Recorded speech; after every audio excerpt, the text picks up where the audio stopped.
Madam President. The Majority Leader. Madam President, when the 119th Congress commences next year, one of the first great tasks of this body will be fulfilling our constitutional duty to provide advice and consent regarding the President-elect's nominees. The Advise and Consent Authority is a cornerstone of the Senate's constitutional mandate, a power central to preserving America's system of checks and balances. The Founding Fathers knew firsthand the great danger of allowing unchecked executives to appoint individuals to positions of power without any guardrails. In fact, this was one of their greatest grievances against the British Crown.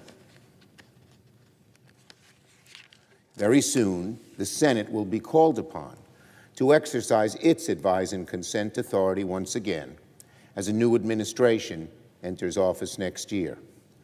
The Senate's Advise and Consent power will be especially important next year, given that the President-elect has at times made statements about potentially working around the Senate to appoint his nominees. Hopefully, this doesn't become an issue. But nevertheless, it will be the responsibility of the incoming Republican majority to protect the Senate against any attempt to erode its authority. So today I sent a letter to incoming Republican leader Thune, urging him to uphold the Senate's constitutional duty to provide advise and consent on the President's nominations. I said Democrats will be ready to work with Republicans in a bipartisan way on the nominations process and give each nominee the same fair and thorough consideration that previous nominees of both parties have received.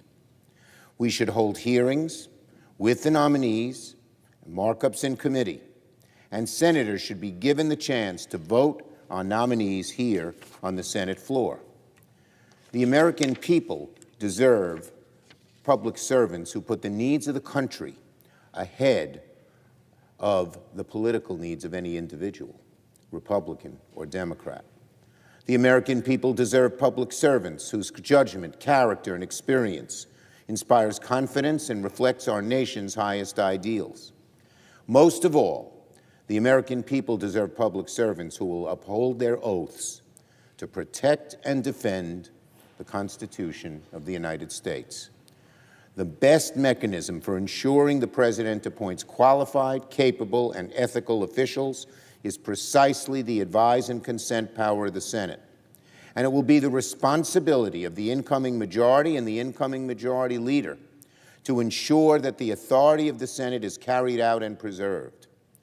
I urge incoming Leader Thune and Senate Republicans to work with Democrats to protect the Senate's authorities under the Constitution. Now on Senate business. We're at the beginning of what will be a very busy December. There's a lot the Senate has to do, both on the nominations and the legislative side, and not a lot of time to do them. Let me begin with the nominations. We're picking up where we left off before Thanksgiving, confirming more of the President's nominees to the bench and to federal agencies of great importance to the American people. Later this afternoon, the Senate will vote to confirm the nomination of Ann Wang to be District Judge for the Central District of California. As the week progresses, members should be advised we will aim to hold additional confirmation votes on the nominees that we invoke cloture on before the Thanksgiving break. We hope to move to them as soon as possible. On the legislative side, the Senate also has a handful of priorities we must deal with before the year is out. The annual Defense Authorization Bill, the NDAA, and the legislation to prevent a shutdown right before Christmas. On government funding, both sides are making progress negotiating on a bill that can pass the House and Senate with bipartisan support. We need to keep divisive and unnecessary provisions out of any government funding extension, or else it will get harder to pass a CR in time. For now, I'm pleased negotiations are on the right track, and I thank the appropriators in both chambers for their good work. Now, on the NDAA, I'm hopeful that we're close to beginning the process of moving a bipartisan bill through both chambers. The NDAA has been passed without fail for decades with the cooperation from both sides, and I hope this year is no exception. Few priorities matter more than providing for our national defense and taking care of our troops in uniform and their families. Finally, Senate Democrats will keep pushing to finish work on a disaster aid package to replenish the many relief programs that are dangerously low on resources. The President sent us his request last month and spelled out in very clear detail of the disastrous consequences should Congress fail to act. I remain hopeful we can get a disaster package done soon. National disasters affect red states and blue states and purple states and everything in between. We have a long tradition in this chamber of coming together when it comes to disaster aid, with very few exceptions. We should come together again at the end of the year to get disaster aid done, or we may not be ready to respond the next time Mother Nature wreaks havoc in our communities. And finally, on snowfall in Western New York and upstate. First, let me say my team is monitoring the heavy lake effect snowfall that has pummeled Western New York, just as New Yorkers were driving home from Thanksgiving. There are numerous reports of people left stranded in their cars, facing terrifying conditions and utter chaos on the road. In at least one instance, first responders saved the lives of one couple trapped on the road in the middle of the snowstorm. The governor has issued a state of emergency for a number of local counties, and I urge everyone impacted by the snowfall to follow local guidelines and stay off the road as much as they can. There's more heavy snowfall on the way. But amidst all the snow, Madam President, there was one happy element. Last night, all of America got to witness the beauty of Buffalo on national television, seeing the Buffalo Bills clinch the AFC East Championship amidst a deluge of snow. What happened in Orchard Park was out of a storybook, a snow globe game for the ages.